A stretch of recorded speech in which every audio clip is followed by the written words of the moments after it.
السلام عليكم ورحمة الله وبركاته. عاملين ايه؟ اخباركم؟ وحشتوني. في فيديو النهارده انا مش هشرح حاجة جديدة، هو احنا هنجرب مع بعض حاجة انتشرت الفترة اللي فاتت اللي هي الذكاء الاصطناعي، وان انت تقدر تتكلم معاه ويساعدك في بناء المحتوى، وان هو يقدر يعمل لك اكتر من حاجة. الكلام ده كله سمعته بس ما نفذتوش بيه. فقلت ان انا مش هينفع ان انا اعمل الحاجة دي لوحدي، لازم ننفذها مع بعض ونجرب كل حاجة مع بعض زي ما اتعودنا في قناة احمد نصر. طيب. طبعا انا عملت اكونت. الاكونت عشان تعمله لازم تفتح VPN عشان هو ما بيقبلش الاشتراك من مصر، ولازم تسجل برقم يكون في دولة خارج مصر. انا عملت الكلام ده بالفعل وعملت الاكونت. في ناس بتبيع الاكونتات ديت، اكتر من حد وكلهم موثوقين. لو عايزين حد معين ارشحه لكم يبقى بقى اكتبوا لي في التعليقات وانا ارشح لكم حد مضمون 100% تقدروا تشتروا منه الاكونتات دي. والاكونت مش غالي، يعني تقريبا ب 10 15 20 جنيه بالكتير قوي. طيب يلا بينا بقى بسرعه نجرب الموضوع دوت. يلا بينا. طبعا دي الواجهه بتاعت الشات GPT، ودوت حاجه عملتها شركه هو قريب، بتتكلم عن الذكاء الاصطناعي وان انت ازاي تقدر تستخدمه باكتر من حاجه. اول ما بنخش بتكون دي الواجهه الاساسيه بتاعتنا. خلينا في البدايه نقول له انت بتتكلم عربي ولا لا. هل تستطيع التحدث بالعربيه؟ هنشوف. بيقول استطيع التحدث بالعربيه. كيف يمكنني مساعدتك؟ طيب، هو ناس كتير بتتكلم في ان هو ممكن يستخدموه في ان هو يعملوا محتوى او اعلان او الكلام دوت. تعالوا نجرب حاجه صعبه شويه. اريد عمل سيره ذاتيه آه، للتقدم، لعمل آه، في التسويق الإلكتروني وصناعة المواقع الإلكترونية. هنشوف هيكون رد فعله إيه وهيقدر يعمل لنا سيرة ذاتية ولا لأ. تحية طيبة. سأقوم بإنشاء سيرة ذاتية للتقدم للعمل في التسويق الإلكتروني وصناعة المواقع الإلكترونية. ماشي. اسم المتقدم، عنوان المنزل. ده بيعمل السيرة الذاتية بجد. بصوا زي ما احنا شايفين كده ابتدى يشتغل فعليا. بيقول لك حدد الخبرة بتاعتك، مدة الخبرة، شرح المهام اللي قمت بيها والنجاحات اللي حققتها في العمل. ده بيديني خطوط عريضة.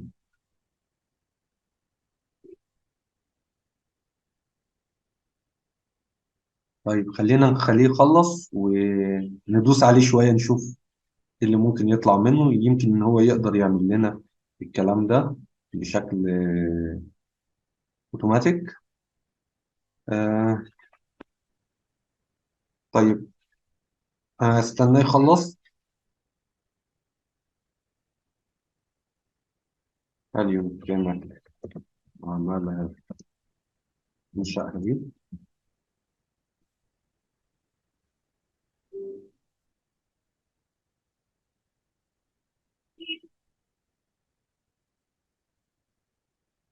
طيب، هو ابتدى يقول لك الحاجات اللي انت محتاج تعملها عشان خاطر تعمل سيرة ذاتية فعليا نظيفة. طب هقول له هل يمكن إنشائها دي؟ لا أستطيع القيام بذلك بشكل تلقائي، لأن هذه هي الخبرة الشخصية الخاصة بك والتي يجب أن تصفها بشكل مناسب. لكن ما أقدمه هو نموذج سيرة ذاتية التي يمكن التعبير عن العبير عليه وتعديل وإضافة المهارات الخاصة بك الشخصية لتصبح سيرة ذاتية.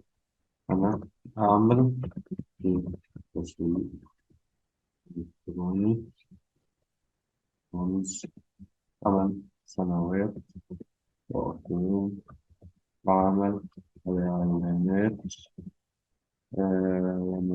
ومتابعتها، وأيضا صناعة المواقع الإلكترونية في في بالوورد بريس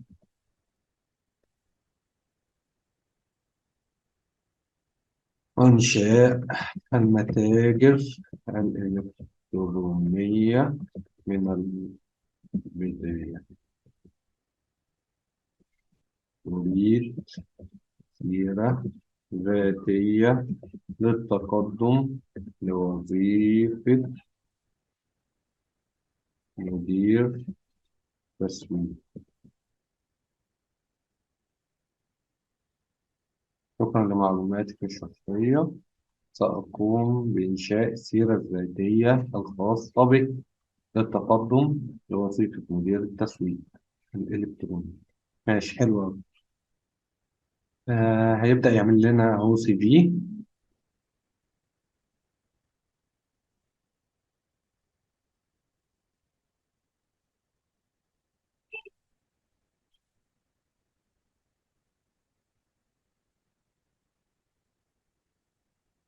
حلو، حلو جدا اللي هو بيعمله ده.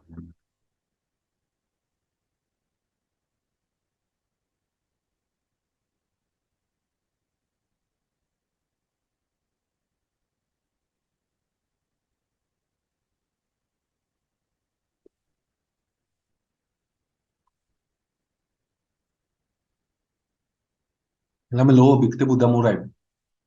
انت تقعد تفكر وتعمل، انت مجرد بس قلت له انت شغال ايه او محتاج السي في لايه، يبدأ ان هو اوتوماتيك يعمل لك كل الكلام ده.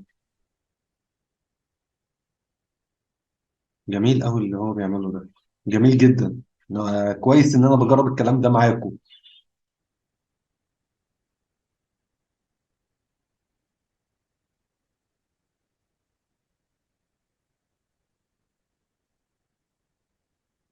آه، انا شايف ان هو لو انت مسكت كل حاجه من اللي هو بعتها ديت وبدات ان انت تشتغل عليها في السي في، تحط تحتها الخبرات اللي انت اشتغلت فيها، هيكون جميل جدا. طيب، آه خلينا نقول له اريد انشاء اعلان عن العمره، عن طريقه الحج من الاراضي المصريه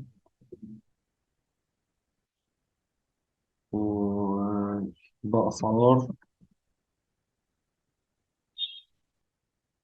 جيدة، والسكن بالقرب من الحرم.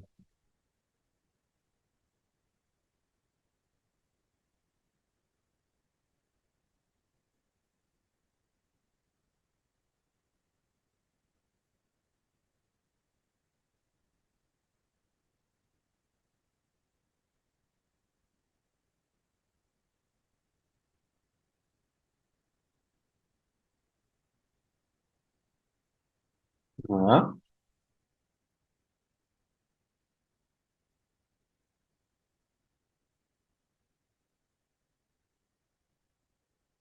هو دلوقتي المفروض بيعمل لنا إعلان لو أنا ماسك شركة حج.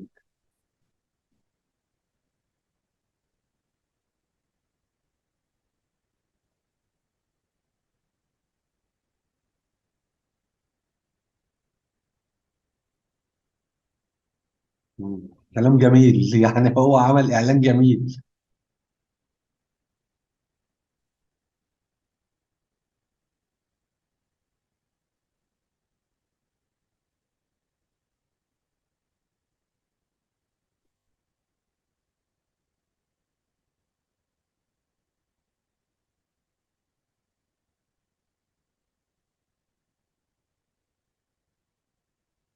ماشي تمام. طيب، أريد عمل ريفيو لشغل صاحب كتاب إلكتروني اشتريته.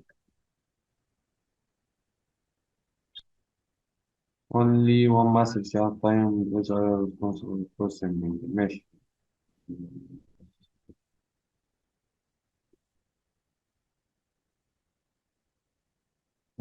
found new chat.